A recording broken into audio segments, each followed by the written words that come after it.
प्रधानमन्त्रीज्यूलाई केपी शर्मा ओलीज्यूलाई काम गर्ने वातावरण भएन र हातखुट्टा बाँधेर त्यसपछि काम गर्न नदिने, त्यसपछि काम गर्न सकेन पनि भन्ने, काम गर्न पनि नदिने खालको स्थिति भएको सरकारलाई अन्ततः आफ्नै पार्टीभित्रबाट प्रतिपक्षबाट यो अविश्वासको प्रस्ताव विशेष अधिवेशन बोलाएर अविश्वासको प्रस्ताव पेश गर्ने प्रतिपक्षबाट भइदिएको भए त्यसलाई स्वाभाविक मानिन्थ्यो। प्रतिपक्षले त्यो सम्मको हरकत कमसेकम 5 वर्षसम्म जनताले दिएको म्यान्डेट 5 वर्षसम्म हो, त्यस कारणले 5 वर्ष चलोस् भनेर आफ्ना थुप्रै किसिमका असहमति हुँदाहुँदै पनि त्यो खालको चाहिँ स्टेप प्रतिपक्षले पनि चालेन। केपी ओलीजी माधवजीको नेतृत्वमा माधवदेवी पार्टी प्रमुख हुनुहुन्थ्यो, महासचिव हुनुहुन्थ्यो, त्यतिखेर महासचिव सिस्टम थियो। 15 वर्ष प्रतिपक्षमा बस्यो। स्वयं माधव नेपालजीसित महाधिवेशनमा चुनाव लडेर उहाँ अध्यक्ष हुनुहुन्थ्यो। उहाँले अर्को महाधिवेशन कुर्नु पर्दैन, अहिले अध्यक्ष चाहिने बिचमा बाटामा कोठामा आफ्नै पार्टीभित्र त्यो किसिमको हरकत भएको हुनाले त्यो संसद विघटन गर्न पर्ने एउटा बाध्यात्मक स्थिति सिर्जना हो। त्यो संसद विघटन हुने कुरालाई हामीले दुःखद मान्नु पर्दछ। त्यो बाध्यात्मक कारणले भएको स्थिति हो।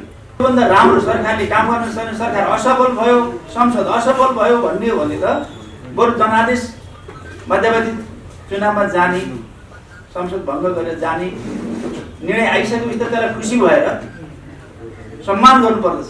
जसलाई प्रधानमन्त्री बन्नुपर्ने हो, जसले सरकार बनाउनु पर्ने हो, है, जसले हामीले राम्रो काम गर्न सक्छौँ भन्ने जसलाई लागेको छ, उहाँहरूले के छ भन्दाखेरि फेरि ताजा जनादेशमा गएर चाहिँ आउँदा धेरै राम्रो हुन्छ नि।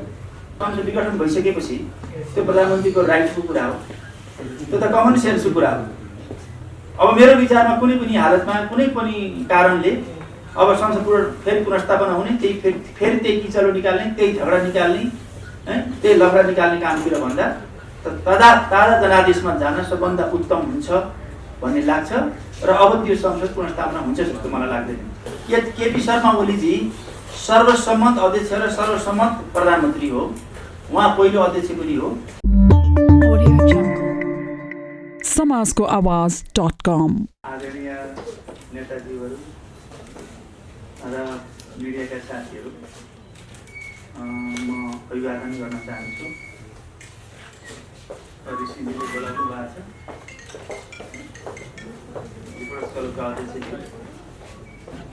सर्वप्रथम त म अहिले नेपालको राजनीति असाध्यै उथलपुथलको स्थितिमा छ, असाध्यै सङ्कटपूर्ण स्थितिबाट गुज्रिरहेको छ।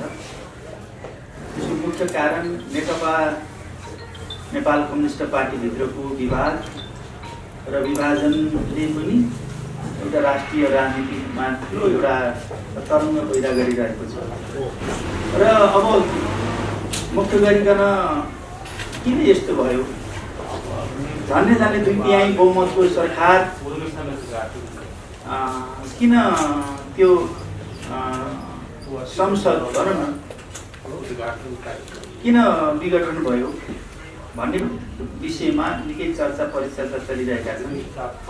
र सरकार जसरी बनेको लगत्तै पछि नेपाल कम्युनिस्ट पार्टीभित्र अलि चर्को विवाद त्यहाँ सिर्जना भयो। चर्को विवाद सिर्जना भइसकेपछि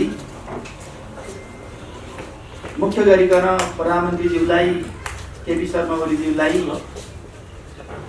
काम गर्ने वातावरण भएन र हातखुट्टा बाँधेर त्यसपछि काम गर्न नदिने, त्यसपछि काम गर्न सकेन पनि भन्ने, काम गर्न पनि नदिने खालको स्थिति भएको सरकारलाई अन्ततः आफ्नै पार्टीभित्रबाट प्रतिपक्षबाट यो अविश्वासको प्रस्ताव विशेष अधिवेशन बोलाएर अविश्वासको प्रस्ताव पेश गर्ने प्रतिपक्षबाट भइदिएको भए त्यसलाई स्वाभाविक मानिन्थ्यो।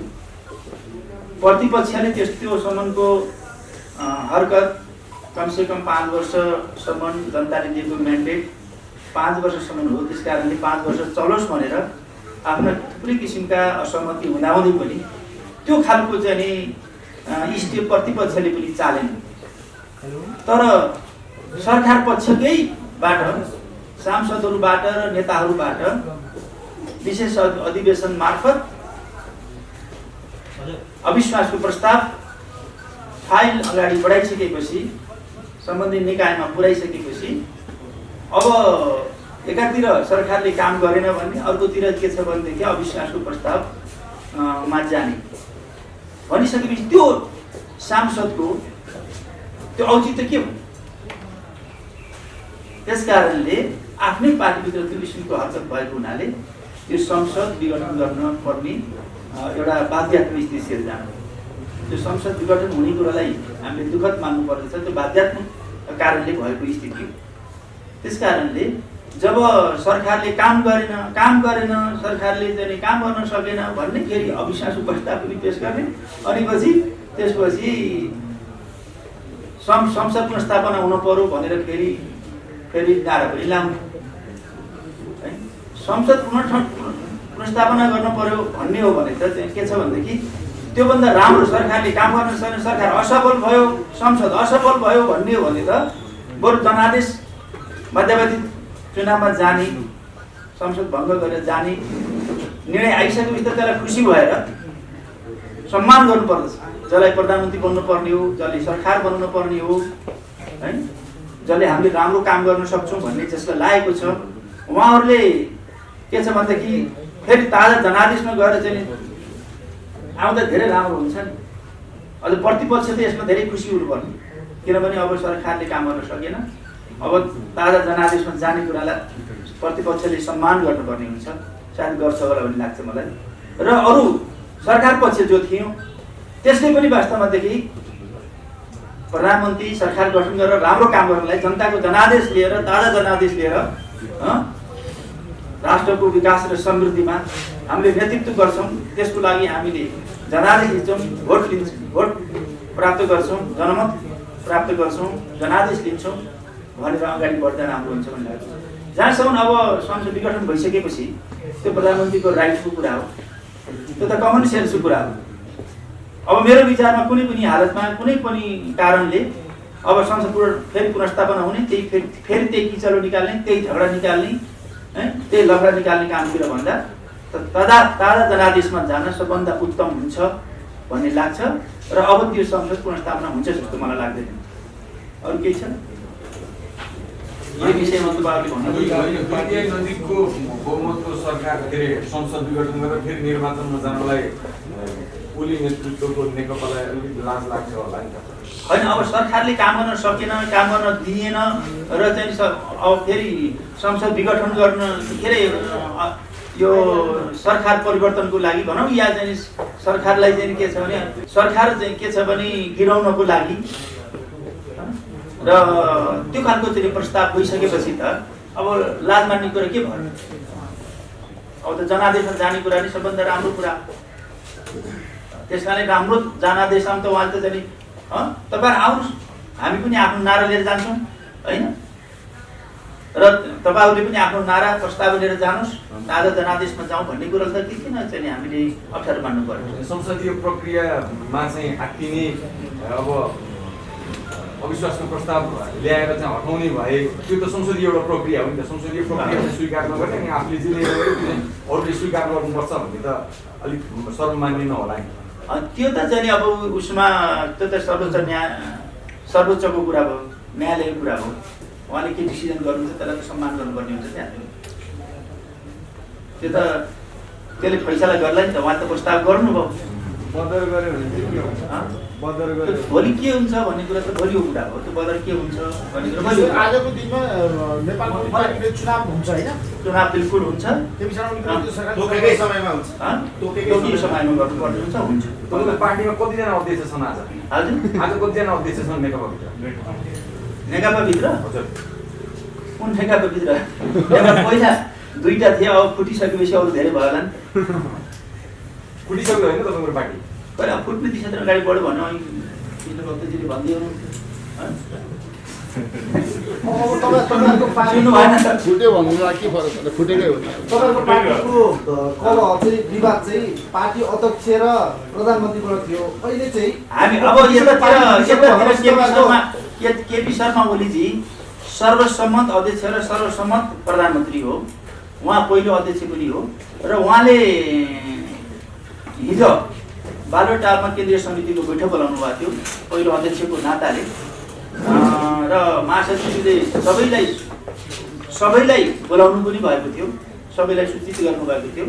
446 जनाको केन्द्रीय समितिलाई सबैलाई उहाँले बोलाउनु भएको थियो र कतिपय साथी आउनु भएन, बाहिर गएर पार्टी कतै फुटाल्नु भयो कि अथवा चाहिँ उहाँहरूले नयाँ अध्यक्ष बनाउनु भयो कि के गर्नुभयो त्यो थाहा छैन होइन।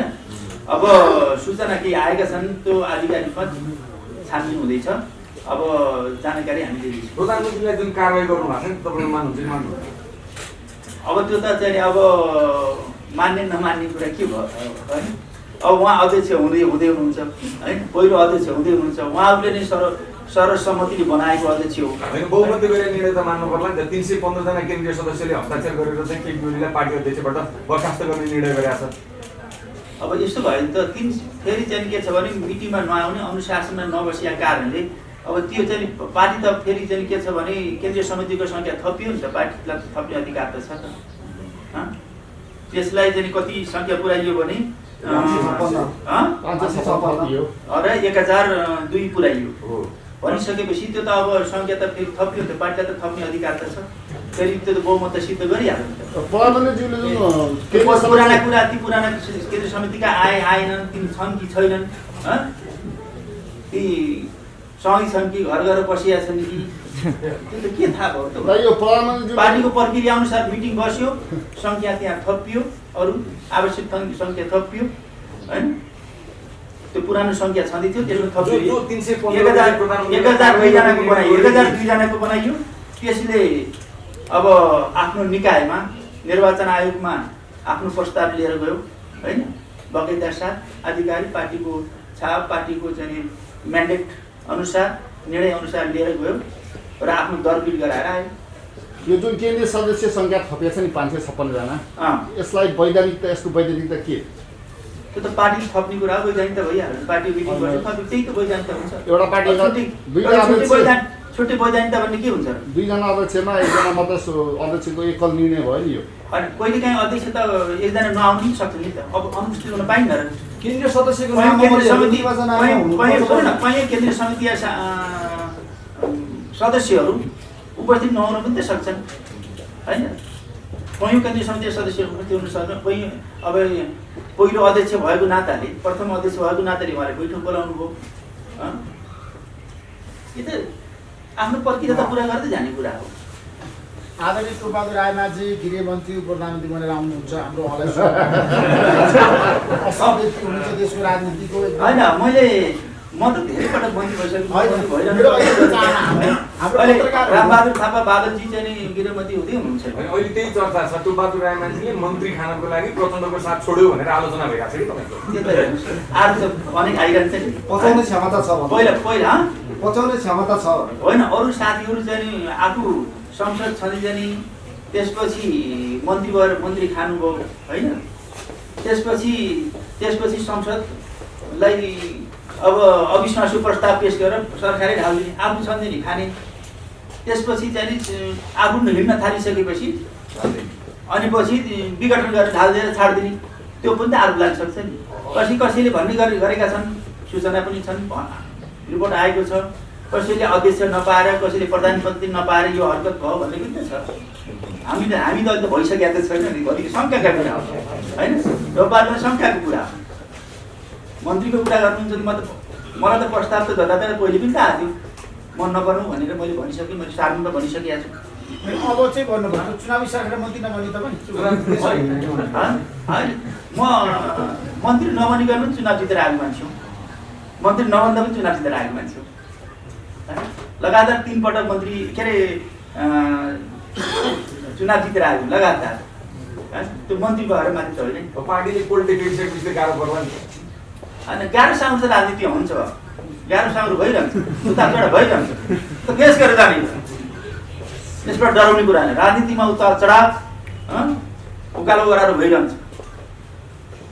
हामी कोसिस गर्ने कुरा, निरन्तर कोसिस गर्ने कुरा। हामीले जनयुद्ध गर्दा सीमित थियौँ, तर हामीले विशाल जनशक्ति तयार गऱ्यौँ। देशको सावन्ती निरंकुश व्यवस्थाका सम्पूर्ण जराडराहरू तिलो पार्यौँ। हामी थोरै थियौँ, गाह्रो छ भने हामी त हिम्मत हारेनौँ। थोरै थियौँ, धेरै भयो। अहिले पनि हामीलाई गाह्रो, राजनीति त गाह्रो चिज नै हो नि, गाह्रो चिज, त्यति सजिलो चिज होइन। तर हामीले चाहिँ आफ्नो विश्वासका साथ सही विचार, सही राजनीति, सही योजना, सही कार्यक्रम, सही दृढ इच्छा शक्ति भयो भने हामीले त्यति सफलता प्राप्त गर्छौँ। हामी आशावादी छौँ। एउटा प्रश्न छ, तपाईँको नेकपाको विवाद चाहिँ पार्टी अध्यक्ष र प्रधानमन्त्रीबाट भएको थियो। अहिले यो टुक्रिँदा अथवा विभाजन हुँदाखेरि चाहिँ पार्टीको चुनाव चिन्ह र पार्टीको नाम नेपाल कम्युनिस्ट पार्टी कसले लाने भन्ने होडबाजी चलिरहेको छ। कसको पल्टमा हो यो? प्रधानमन्त्री केपी शर्मा ओलीको पक्षमा हो कि मात्र नेपाल प्रचार? अब यी आफ्ना दावा छन् होला हैन। अब के निर्णय हुन्छ त्यो त अब कोही मुद्दा पनि पर्ला नि हामीलाई चाहियो भने। सूर्य कसको हुन्छ, तपाईँको हुन्छ कि प्रचण्डको हुन्छ? मैले अहिले के भन्ने, मैले त हाम्रै हुन्छ भन्छु मैले है, मैले भन्नु पर्यो नि त। मैले हाम्रै हुन्छ नि हैन, त्यसमा हामी विश्वस्त छौँ। तर पनि फेरि के छ भने साथीहरूले मुद्दा हाल्नुहुन्छ, फेरि त्यो न्यायालयको कुरालाई मैले चाहिँ फेरि चाहिँ हस्तक्षेप गर्नु त भएन। हामी त्यो कुरा त मान्छौँ। आम नागरिकले त न्यायालयप्रति पनि प्रश्न उठाउन थाले। आफ्नै पार्टीका शुभेच्छुक कार्यकर्तालाई न्यायाधीश बनाछन्, कसरी विश्वास गर्ने भनेर भन्छन्। अब त्यसो भए अर्को पार्टीको कार्यकर्ता खोज्दै जाने त अर्को पार्टी छोड्नु पर्यो भन्ने कुरा हो। अर्को स्वतन्त्र मान्छे भेट्न त गाह्रो छ नि, कहीँ न कहीँ भित्री रूपमा हुनसक्छ। अब फेरि त्यो त एउटा स्वतन्त्र मान्छेले जित्यो भने एकदम न्याय पाइयो भने, हारियो भने चाहिँ नि आफ्नो पार्टीका कार्यकर्ता भर्ती गरेका कारणले भयो भने यस्ता किसिमको कुराको हामी पछाडि लाग्दैन। ओली पक्षको मान्छे हतियारमा राखेर प्रचण्ड र नेपाललाई कारबाही गर्ने त्यस्तो कुरा चाहिँ त्यस्तो कुरा त्यसै कुरा आइरहेको छ। त्यति कुरा चाहिँ बजारिहाल्दा त्यस्तो हुन्छ। व्यक्तिगत अब व्यक्तिगत रूपमा रिसिभी सान्नको लागि एउटा काम गर्ने कुराहरू त्यो उचित हुँदैन। त्यसमा चाहिँ कसैले बदमासी गरेको छ भनेदेखि त फेरि चाहिँ कारबाही भागीदारी पनि त हुने कुरा हुन्छ होइन। क्यान्टोनमेन्टको फाइल र बालुवाटार जग्गा प्रकरणको फाइलमा त प्रचण्ड र माधव नेपाललाई जुनसुकै बेला तान्न सकिन्छ भन्ने किसिमको त अदृश्य ढङ्गबाट खेल भइरहेको छ भन्ने छ नि। यो चाहिँ के हो? त्यो त चाहिँ सबै विषयमा हुन्छ त्यो त होइन। सबै इन्डियामा ठुल्ठुला चाहिँ मुद्दाहरू छन्, राजनीति मुद्दाहरू छन्, राजनीति पार्टीका नेताहरूको मुद्दा छन्, राजनीति पार्टीहरूप्रति आरोपहरू छन्, त्यो त चलिरहेछन्। त्यसको बेलामा क्या अनुसन्धान भइरहन्छ। आरोपको औचित्य छैन, त्यो आरोपको औचित्य छैन। त्यो त मैले अहिले भन्ने कुरा भयो। अहिले मैले त्यसपछि त्यो आरोप सत्य पनि हुन्छ। त्यो त अब त्यो त सम्बन्धित निकायले चेक गर्ने कुरा अब मैले अब गर्ने कुरा भएन। मैले अब होइन मैले जानकारी पाएँ होइन। हामीले पनि सुने, तपाईँले पनि सुन्नुभयो, मैले पनि सुनेको कुरा हो किन भन्नुहोस् त। त्यो त सम्बन्धित निकायले चाहिँ छानबिन गरेर त्यसलाई चाहिँ अब पत्ता लगाउने कुरा हो। यो नेकपाको घर झगडाले मेरो विषय होइन। नेकपाको घर झगडाले राजनीतिक सङ्कट उत्पन्न हुँदैछ, प्रतिगामी तत्त्वहरू खेल्न सल्पलाउन थाल्दैछन्, गणतन्त्र गुम्ने सङ्केत आउँदैछ। तसर्थ तपाईँहरूले जुन 10 वर्ष सशस्त्र द्वन्द्व गर्नुभएको थियो त्यसको उपलब्धि पनि अब जोड्न नसकिने अवस्था आयो भन्ने सम्मको बहस हुन थालेको छ। के भन्नु? त्यस्तो हुन्छ जस्तो लाग्दैन, तर त्यो कुरा चाहिँ हुन हुँदैन र त्यो कुरामा म त्यो हुन नदिनको लागि तपाईँ आफै पनि सत्तापक्षीय दलको नेता भएको हुनाले कसरी भूमिका खेल्नुहुन्छ? हामी त निरन्तर यो कुरा चाहिँ के छ भन्नुहुन्छ भने यदि अनायास विगतमा सरकारको विरुद्धमा अविश्वासको प्रस्ताव गएर फेरि चाहिँ अब जसले अविश्वासको प्रस्ताव चाहिँ गर्यो पार्टीभित्रीबाट उहाँसित त्यो किसिमको चाहिँ सरकार बनाउने हैसियत त छैन। त्यो हैसियत नभइसकेपछि अब सरकार त लाभारी सुन्ने भयो, प्रधानमन्त्री बन्न नसक्ने, या त प्रतिपक्षसित मिल्न पर्ने, या त चाहिँ के छ भने सरकारै बन्न नसक्ने स्थिति आयो भने त्यहाँनिर चाहिँ के छ भने हाम्रा परिवर्तनका मुद्दाहरू हाम्रो संविधानको रक्षा गर्न कठिन पनि हुन सक्थ्यो। हाम्रो उपलब्धि गुम्ने सम्भावना हुन्थ्यो। प्रधानमन्त्रीले बुद्धिमत्तापूर्ण तरिकाले त्यो किसिमको संसद भङ्ग गरेर फेरि नयाँ जनादेशमा जाने कुराले के छ भने अब हाम्रो त्यो चाहिँ सिस्टम बस्ने भयो। जनादेशमा जाने भयो नि त, सिस्टम त बस्ने भयो नि, अराजकताबाट बचियो। त्यो कारणले पनि वास्तवमा यो मध्यावधिमा जानुपर्ने स्थिति आयो। गणतन्त्र नेपालको यो संसद भङ्ग गर्नु भनेको वास्तव नयाँ जनादेशमा जानु, त्यहाँ अराजक फैलाएर बसिरहनुको भन्दा नयाँ जनादेशमा जानाले त्यो सिस्टम बदली हो। हामी संविधानप्रति प्रतिबद्ध छौँ भन्ने कुरा देखाउँछ। हार जित्दा त के छ भने सरकार पक्षले हारलाई या जित्ला त्यो बल कुरा, तर सिस्टमले जित्छ, व्यवस्थाले जित्छ। तपाईँ जनयुद्ध गरेर आउनुभएको मान्छे भोलि आज केपी शर्मा ओलीले प्रचण्डलाई गलत दिएर थियो, तपाईँलाई पनि गलत दिनुभयो पार्टीमा भने के गर्नु? त्यस्तो कार्य गरेर राजनीति गर्ने कुरा होइन कि गली कसले गलत लाउने भन्ने कुराहरू त्यो हुने कुराहरू होइन। र प्रचण्डजीले र माधवजीले नै केपीजीलाई उहाँकै प्रस्तावमा सर्वसम्मत पार्टी अध्यक्ष 1 नम्बरको अध्यक्ष र सर्वसम्मत प्रधानमन्त्री भए उहाँलाई मानेर यति लामो समय 3 वर्षसम्म त बस्नु हो नि। फेरि कता कता हल्ला चल्दैछ। उहाँलाई के पुगेन र अब छोड्नु म त अब जहाँ उहाँले मान्नुभएको थियो अध्यक्ष हामीले बनाएको थियो सर्वसम्मत, म त त्यही छु। म छोडेर चाहिँ अर्कोतिर कोठातिर गएर अथवा कोही पार्टी प्रेसमा गएर मैले फेरि अर्को अध्यक्ष बनाउँदै हिँड्ने कुरा त भएन नि त। एउटा सिस्टम हुन्छ नि, महाधिवेशन होला यता सारा महाधिवेशन त पूर्ण त पर्यो त। प्रधानमन्त्री हुनको लागि निर्वाचन पूर्ण पर्यो, पार्टीको अध्यक्ष हुनलाई महाधिवेशन पूर्ण पर्यो, त्यति त तर मैले एउटा कुरा भन्छु, केपी ओली माधवजीको नेतृत्वमा 15 वर्षसम्म प्रतिपक्षमा बस्नुभयो, त्यो कुरा मैले सम्मान गर्छु। केपी ओलीजी माधवजीको नेतृत्वमा माधवजी पार्टी प्रमुख हुनुहुन्थ्यो, महासचिव हुनुहुन्थ्यो, त्यतिखेर महासचिव सिस्टम चाहिँ 15 वर्ष प्रतिपक्षमा बस्यो। स्वयं माधव नेपालजीसित महाधिवेशनमा चुनाव लडेर उहाँ अध्यक्ष हुनुहुन्थ्यो। उहाँले अर्को महाधिवेशन कुर्नु पर्दैन, अहिले अध्यक्ष चाहिने बिचमा बाटामा कोठामा। तपाईँले यो अलिकति त यो त सामान्य चाहिँ उता हुनुपर्छ नि। अब मैले यहाँ धेरै कुरा नगरौँ भन्ने मात्रै, प्रधानमन्त्री हुनलाई चाहिँ अर्को चुनाव कुर्नु पर्दैन के भन्छ? ठ्याक्कै शर्मा ओलीज्यूको भाग आयो यहाँ शब्दमा होइन। उहाँ पार्टी अध्यक्ष हुनुहुन्छ त उहाँ त गुरु मिले जस्तो भाग आउने भइहाल्छ। विषयवस्तु हुन्छ नि, पहिले अब जनयुद्ध लड्ने बेलामा प्रचण्ड जस्तै गुरु मिल्यो त्यहाँ हामी लाग्यौँ है। त्यसपछि कहीँ पार्टीभित्रकै कुरामा पनि एकपल्ट कुनै बेलामा कालखण्डमा बाबुरामसित कुरो मिल्यो, उहाँ छोडेर ल्याउँ, त्यसपछि कुरो मिलेन, फेरि प्रचण्डसितै कुरो मिल्यो। अहिले अब कुनै विषयमा केपीसित मिल्न हुन्न भन्ने कुरो जरुरी छ। प्रचण्डको पनि त केपीसित मिलिरहेको थियो नि त, त्यही भएर पार्टी त गराउनु, उहाँलाई अध्यक्ष बनाउनु सारासित उहाँले गरेको थियो नि। उहाँले हामीले सपोर्ट गर्यो, माधवले गरे, उहाँको मिलिरहेको थियो, अहिले मिलेन। अनि उहाँको मिलेन भने मेरो मिल्न हुँदैन भने त भएन नि त, बाबु पनि त मिल्न सक्छ। एउटा अन्तिम जिज्ञासा, प्रचण्डलाई जनयुद्धको सुप्रिम कमान्डर बनाउनु भयो, उहाँकै नेतृत्वमा जनयुद्ध लड्नु भयो, भोलि चाहिँ पुनः जनयुद्ध, त्यसले निकै ठुलो उपलब्धि दिएको छ, त्यसलाई सामान्य ढङ्गबाट हेर्न मिल्दैन। अहिले तपाईँहरू नै प्रचण्डलाई छोडेर छिन्न भिन्न भएर तारतिर दौडिए पछाडि जनयुद्धको उपलब्धि कसले संस्थागत गर्छ, कसले संरक्षण गर्छ, कसले जोगाउँछ? अनि प्रचण्डजीले टोपाएर छोड्नु हो कि टोपारले प्रचण्डलाई छोड्नु? अहिले त तपाईँले उहाँलाई छोडेर देखिन्छ। म त त्यही ठाउँमा छु, उहाँ छोडेर कहाँ पुग्नु मलाई थाहा छैन, म त्यही ठाउँमा छु। त्यही उहाँले बनाएको अध्यक्षलाई मानेर बसिरहेको छु। बरु उहाँलाई छोड्ने त बाबुरामले छोडे, विप्लवले छोडे, वैद्यले छोडे, बरु म त यही छु नि त, म त त्यही पार्टीमा छु। त्यो महाधिवेशन पुरेर बसिरहेको छु, महाधिवेशन अर्को वर्ष गर्ने भनेका छौँ हामीले। उहाँहरू मेरो विचार उहाँहरू पनि आउनुहुन्छ। प्रचण्डकै कारणले गर्दा त्यो 10 वर्षीय सशस्त्र द्वन्द्वको उपलब्धि गुम्ने खतरा छ होइन, यही बुझौँ होइन हामीले। अब त्यतातिर अहिले नजाउँ, त्यतातिर बहस नगरौँ, अब त्यो त इतिहासले बताउने कुरा हो। हस्, धन्यवाद।